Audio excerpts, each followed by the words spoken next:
सब कोई तैयारी ड्राइवर जीजा गाड़ी लेके आई है ससुरारी ड्राइवर जीजा गाड़ी लेके आई है ससुरारी।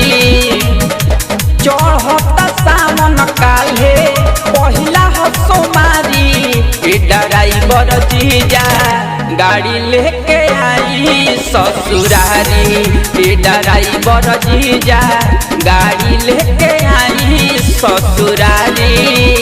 अरे आई ना ससुरारी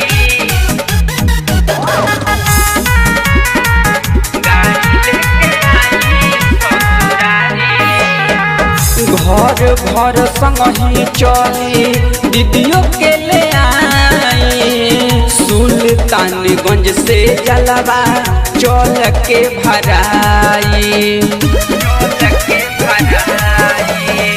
घर भर संगही चली दीदियों के ले आई सुल्तानगंज से जलवा चल के भराई। कोरी ना बहाना कवनो बतिया नटारी ड्राइवर जीजा गाड़ी लेके आई ससुरारी ड्राइवर जीजा गाड़ी लेके आई ससुरारी ड्राइवर जीजा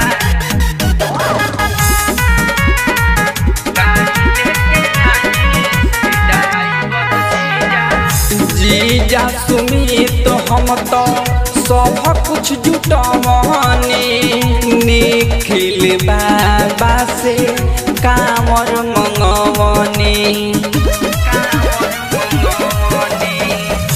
जीजा सुमित हम तो सब कुछ जुटवनी करण ऋषिराज से हम कामर मंगवनी।